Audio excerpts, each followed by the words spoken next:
महर्षि आप सब लोग साउथ अफ्रीका से आए हैं, महाराज जी के साथ साउथ अफ्रीका से आए हैं। महाराज जी यहाँ श्रीमद् भागवत जी का श्रवण करने के लिए श्रीधाम में आए हैं। कृपया मार्गदर्शन कीजिए जिससे श्रवण करते करते हमारे अंतःकरण का निर्माण हो। कैसे श्रवण करें महाराज जी भागवत जी का?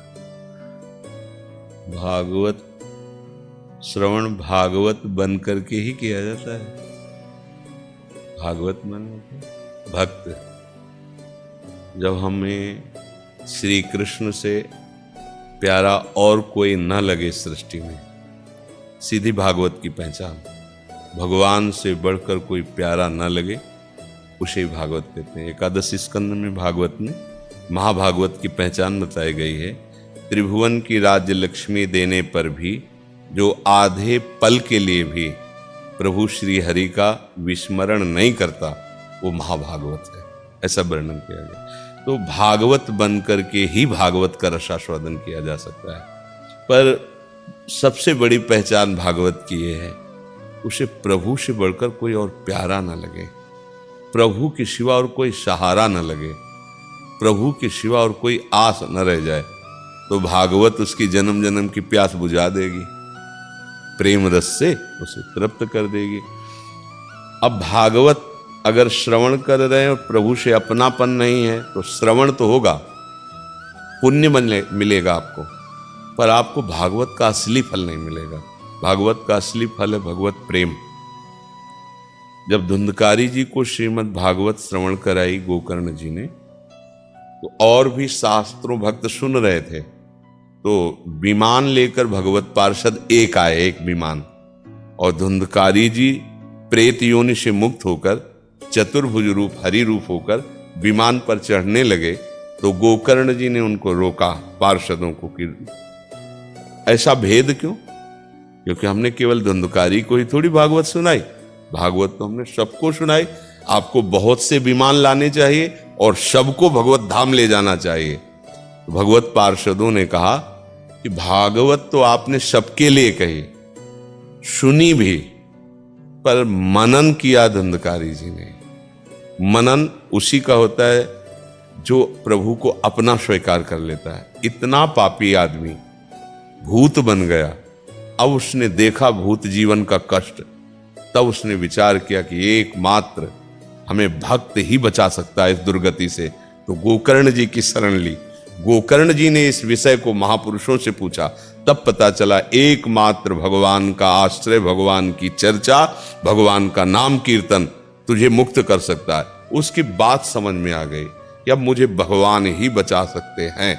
और अंदर से भगवान का आश्रय लेकर बिना कुछ खाए पिए 7 दिन तक भगवान की चर्चा सुनी और भगवान का ही मनन किया। तो भागवत के प्रभाव से वो भागवत बन गया और हरि पार्षद होकर भगवान के दा। तो हम जो सुने, श्रोता सोई परम सुजान, सुनत चित रति करे। सुनने का फल है रति। रति माने प्रेम। हम भगवान श्री कृष्ण को अपना मानने लगे, उनको अपना मित्र माने, अपना स्वामी माने। वो तो सब कुछ बनने के लिए तैयार है। और उनसे हम इतना प्यार करें कि उनसे प्यारा कोई रह ना जाए फिर। और अभी हमें शरीर प्यारा है, बहुत कुछ प्यारा है, तो सुनते सुनते हमको हर प्यार श्री कृष्ण की तरफ मोड़ना है। सबकी ममता ताग बटोरी, मम पद मनहि बांध बर डोरी। तो फिर भगवान का प्रभाव उस पर प्रकट होता है। समदर्शी इच्छा कछु नाही, हर्ष शोक भय नहीं मन माही। अस सज्जन मम उर्वस कैसे, लोभी हृदय बसै धनु जैसे। ये भगवान उसको इतना प्यार करने लगते हैं, भगवान उसे समदर्शी बना देते हैं, उसे निर्भय बना देते हैं, उसे निशोक बना देते हैं। पर आवश्यकता है सबकी ममता ताग बटोरी। हमारे प्यार का जो कई जगह बिखरा हुआ स्वरूप है, उसे समेटें और उसे समेटकर एकमात्र प्रभु के चरणों में लगा दें। ये भागवत श्रवण का फल है।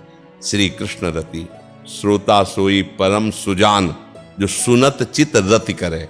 वही श्रोता सुजान श्रोता है जो कथा सुनकर, जिनकी कथा हो रही है उसमें रति कर ले। रति माने प्रेम। और उस प्रेम का स्वरूप ये कि अब हम कथा के बिना जी नहीं सकते। अब हमें तो रोज चाहिए। नशा है ना, जिसे 7 दिन किसी को अफीम खवाओ और 8वें दिन को भाई जाओ, तो कहेगा हम कैसे जी सकते हैं, 7 दिन से हम बराबर अफीम ले रहे हैं, अब उसके बिना कैसे जी सकते हैं। मतलब ये तो एकदम प्राकृतिक निकृष्ट बात है। महापुरुषों ने तो कथा को अपना व्यसन माना है।